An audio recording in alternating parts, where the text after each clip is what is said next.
Hello, welcome, नमस्ते। मेरा नाम निधि है और लर्न वर्न के इस स्पोकन इंग्लिश कोर्स में आपका बहुत बहुत स्वागत है।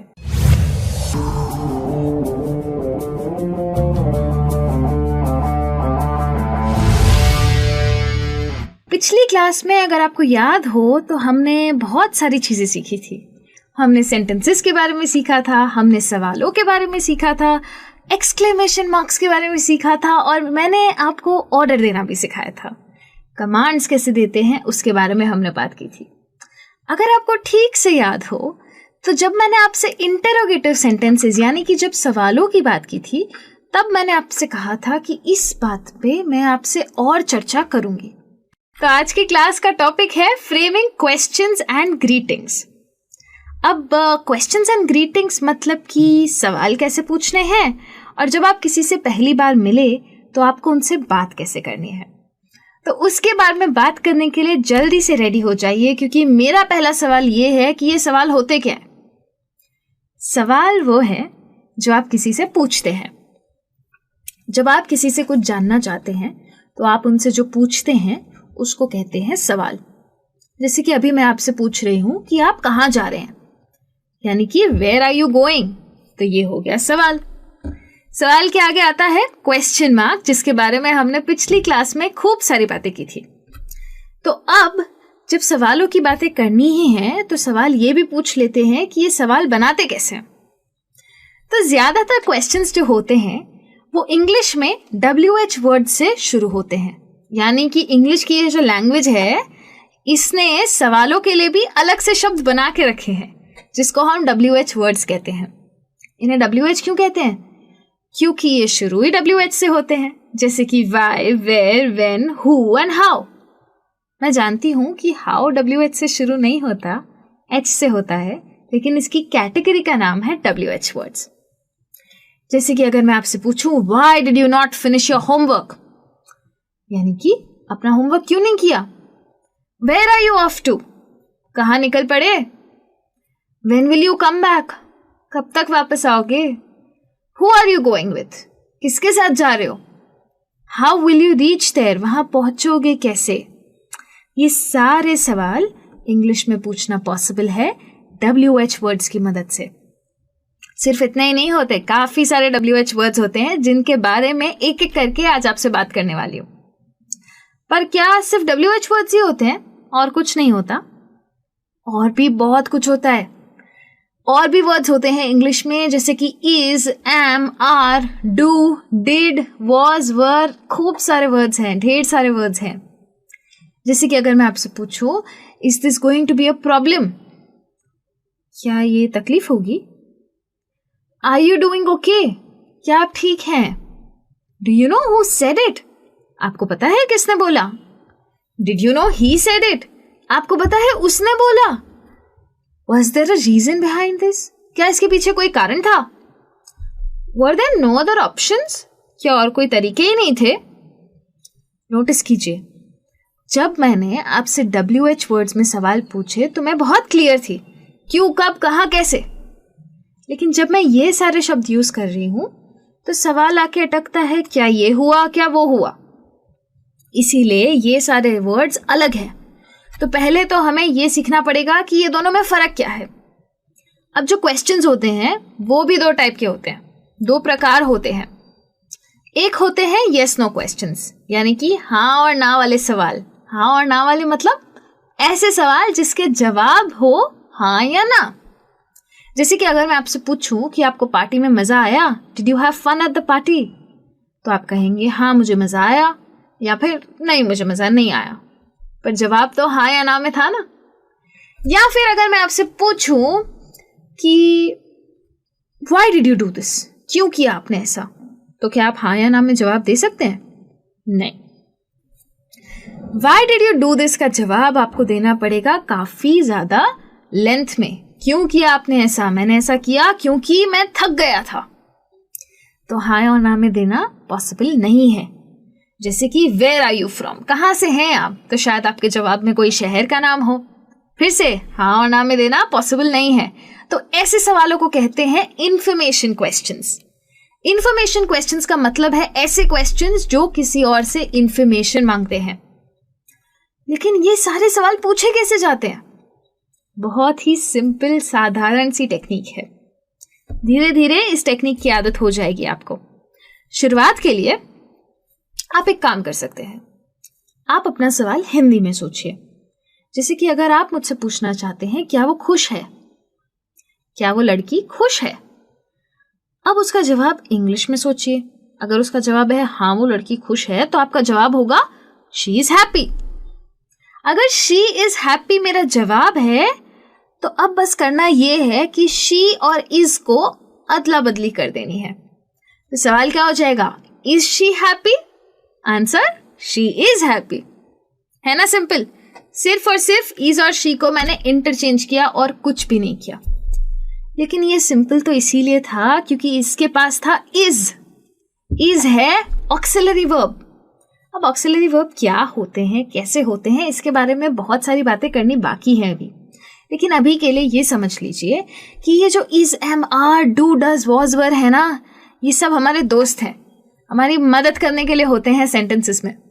और अगर ये सेंटेंस में नहीं है तो हम क्या करें?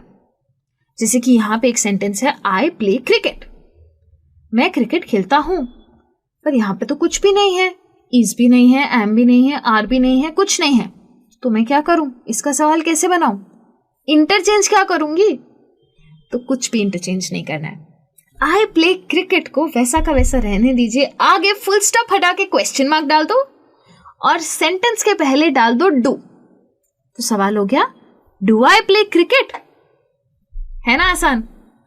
काफी जगह ऐसी होती है जहां पे डज लगता है, जैसे कि ही, तो ही के आगे लगाना पड़ेगा डज। डज क्या होता है? डू का plural form. Do plus ES is equal to does. पर ये डू को ईएस देगा कौन? एस तो चाहिए ना।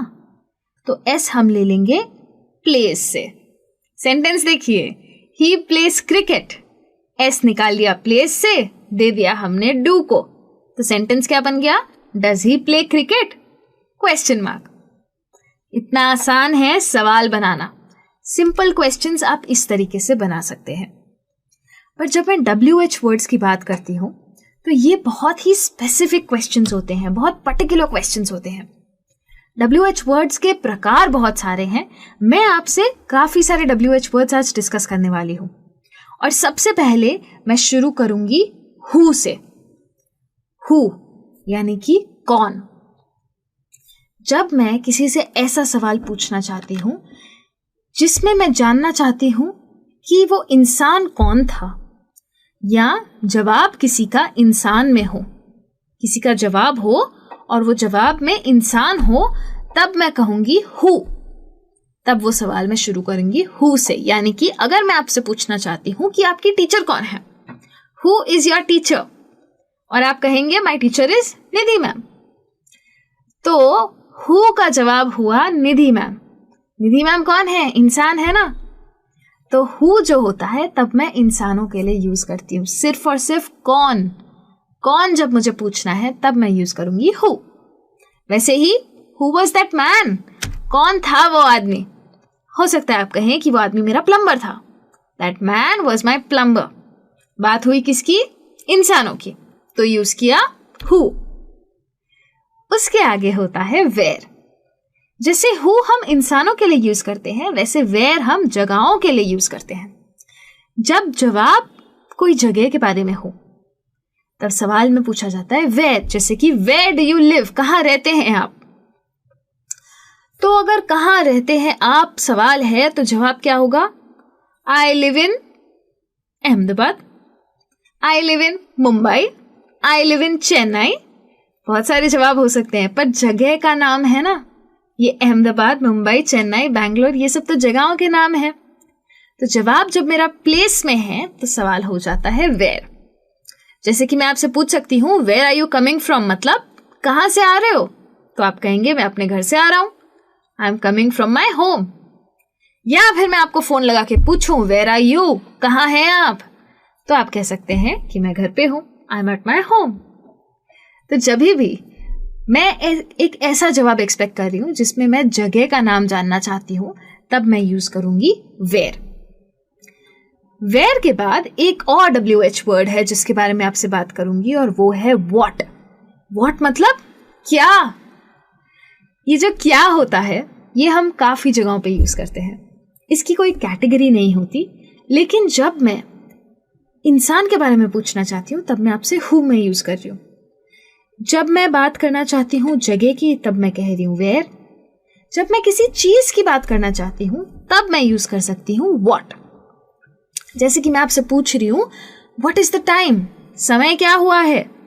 समय क्या हुआ है यानी कि क्या, तब आ जाता है व्हाट। या फिर मैं आपसे पूछती हूँ वो क्या करते हैं, व्हाट डज ही डू। या फिर मैं आपसे पूछती हूँ आपका नाम क्या है, व्हाट इज योर नेम। तो व्हाट का ट्रांसलेशन है क्या, और ये यूज कर सकते हैं आप चीजों के बारे में पूछने के लिए। इसके अलावा एक और WH वर्ड है जो कि बहुत इंपॉर्टेंट है और उसे कहते हैं व्हेन। 3 आप सीख चुके हैं, ये जो चौथा WH वर्ड है व्हेन, इसका मतलब है कब। कब एक ऐसा शब्द है जो मैं यूज करती हूँ जब मुझे टाइम के बारे में जवाब चाहिए। टाइम जरूरी नहीं है घड़ी वाला टाइम हो सकता है कि 5 बजे 10 बजे, लेकिन ये भी हो सकता है कि कौन सा साल, कौन सा दिन, कौन सा महीना, कौन सी तारीख।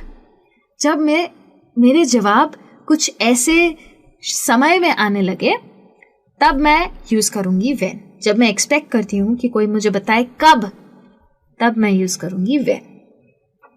जैसे कि मैं आपसे पूछती हूँ आपकी शिफ्ट कब खत्म होगी, when will your shift and. तो शायद आप कहना चाहें कि मेरी शिफ्ट 7 बजे खत्म होगी, my shift will end at 7 PM। तो 7 PM क्या है, टाइम है। अगर मैं आपसे पूछूं when will you come back, तो शायद आप कहें I will come back on Monday, मैं मंडे को वापस आऊंगा। मंडे क्या है, दिन है। व्हेन आर यू लिविंग, कब निकल रहे हैं आप, I am living on the 13th of November। 13th of November क्या है, तारीख है। तो ऐसी सारी चीजों के लिए हम यूज करते हैं व्हेन को। इसके बाद आता है विच। बहुत सारे WH वर्ड्स आप सीख चुके हैं ऑलरेडी, एक और सीख लीजिए विच। विच एक ऐसा वर्ड है जब मैं तब यूज करती हूँ जब बहुत सारी चीजें हैं और मैं जानना चाहती हूँ इन सब में से कौन सी वाली। कौन सी वाली मतलब कि विच। अगर बहुत सारी पिक्चरें हैं दुनिया में और अगर मैं आपसे पूछती हूँ which is your favourite movie, तो मेरा सवाल का मतलब है कि इन सारी पिक्चरों में से सबसे ज्यादा आपको कौन सी वाली पसंद है। तो तब मैं यूज करती हूँ विच। या फिर शायद आप और मैं पार्किंग लॉट में हैं और गाड़ी ढूंढ रहे हैं, बहुत सारी गाड़ियां हैं और मैं आपसे पूछती हूँ विच कार इज योर्स, आपकी वाली गाड़ी कौन सी है इन सब में से। तो हो सकता है आप कहें कि that red car is mine, वो लाल वाली गाड़ी मेरी है। तो ये होता है विच का मतलब। जैसे आप यहाँ देख सकते हैं विच वे टू गो, कौन से रास्ते जाएं, इस या उस रास्ते। तो जब ऑप्शंस बहुत सारे हैं और जवाब एक है तब यूज करते हैं विच को। एक और WH वर्ड है हुज। हुज का मतलब ये है कि जब आप किसी से किसी रिश्ते के बारे में पूछना चाहते हैं, इनका रिश्ता किससे है, ये किसके हैं, जब आप ऐसे सवाल पूछना चाहते हैं तब आप यूज करते हैं हुज। जैसे कि अगर मेरे पास कोई जानवर है, कोई पेट एनिमल है जो कि कहीं और है, शायद किसी रास्ते पर बैठा है, तो आसपास वाले पूछेंगे ना ये किसकी बिल्ली है, ये किसका कुत्ता है, हुज कैट इज दिस। तो ये हुज का मतलब है किसका। या अगर मेरा बच्चा है और बच्चा मेले में खो गया है, बच्चा अकेला है, तो हम पूछते हैं ना ये किसका बच्चा है, तो उसे इंग्लिश में कहते हैं हुज चाइल्ड इज दैट। ऐसे यूज होता है ये हुज का वर्ड। एक और सबसे ज्यादा जरूरी WH वर्ड है वाई, क्योंकि ये हम सबसे ज्यादा यूज करते हैं। वाई का मतलब है हमारे सारे सवाल, यानी कि क्यों। क्यों ऐसा हुआ, क्यों आप ऐसे हैं। जब मैं ये सब कहना चाहती हूं तब मैं कहूंगी वाई। वाई मैं तब यूज करती हूं जब मैं किसी चीज का कारण जानना चाहती हूं। किसी भी चीज का अगर कारण जानना है तो मेरा सवाल वाई से शुरू होगा, जैसे कि why are you so rude, आप इतने रूड क्यों हैं। या why did you smile at me, आप मुझे देखकर मुस्कुराई क्यों। जब मैं किसी भी चीज का कारण जानना चाहती हूं तब मैं यूज करती हूं why को। और एक आखिरी WH वर्ड, प्रॉमिस, ये वाला आखिरी, ये है हाउ। अब हाउ का क्या मतलब है? हाउ का मतलब है दो चीजें। वैसे तो मतलब है कैसे, लेकिन इसका यूज है दो चीजों में। या तो आप जानना चाहते हैं कि कुछ करने का तरीका क्या होता है, हाउ इज दिस डन, तब हम यूज करते हैं हाउ, ये कैसे होता है। या फिर आप किसी की सेहत के बारे में जानना चाहते हैं, हाउ आर यू, कैसे हैं आप, या हाउ डू यू डू। तो ये सारे तरीकों में हम हाउ यूज करते हैं। इन सारी जगहों पे हाउ का यूज हो सकता है। दो चीजें हैं, याद रखिए, कैसे करना है और कैसे हैं आप। ट्रांसलेशन है कैसे। अगर आप WH वर्ड सीख चुके हैं तो अब वापस आ जाते हैं हमारे ऑक्सिलरीज पे। ऑक्सिलरी वर्ब की बात की थी, याद है? Is, am, are, was, were, do, does की बात की थी। अब मैं जानती हूं कि WH वर्ड से सवाल बनाना आसान है। कुछ लोग ऑक्सिलरी वर्ब से सवाल बनाना मुश्किल समझते हैं, तो उनके लिए एक नई टेक्निक लाई हूं मैं। इस टेक्निक को कहते हैं क्वेश्चन टैग्स। हिंदी में हम कहते हैं ना, तुम ये काम करोगी ना, हाँ? ये जो मैंने हाँ कहा, ये है क्वेश्चन टैग।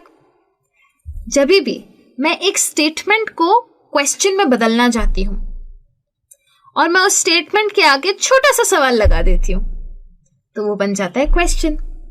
है ना मैजिक? तो इंग्लिश में भी ये सेम चीज हो सकती है। हम ये यूज कब करते हैं? अगर मैं चाहती हूं कि मेरा जो सुनने वाला है वो मुझसे अग्री करे, तब मैं यूज करूंगी क्वेश्चन टैग। तो अगर मैं कहती हूं कितनी प्यारी लड़की है ना, तो ये है ना is a question tag. She is such a sweet girl, isn't she. अब सवाल ये आता है कि ये क्वेश्चन टैग यूज कैसे करते हैं। बहुत ही सिंपल तरीका है, याद है auxiliary. I did not drop my phone. Did क्या है? ऑक्सिलरी। उसके आगे क्या है? नॉट, यानी कि नेगेटिव। उसको मैं बना दूंगी पॉजिटिव, डिड आई। अगर डिड नॉट था तो ये हो गया डिड आई। अगर डिड होता तो ये हो जाता डिड आई नॉट। बस उल्टा करना है और कुछ भी नहीं करना है। अगर मैं कह रही हूं I did not drop my phone, did I, तो सामने वाला कहेगा नो यू डिड नॉट। जवाब आ गया हाँ या ना में। जब हमने ऑक्सिलरी वर्ब्स की बात की थी तभी भी आपसे कहा था कि हाँ या ना वाले जो जवाब होते हैं वो ऑक्सिलरी वर्ब से शुरू होते हैं। फिर जैसे है I had made sure that the door was locked, hadn't I. यहां देखिए हैड पॉजिटिव है, हैडंट नेगेटिव है। यही तो मैजिक है क्वेश्चन टैग्स का।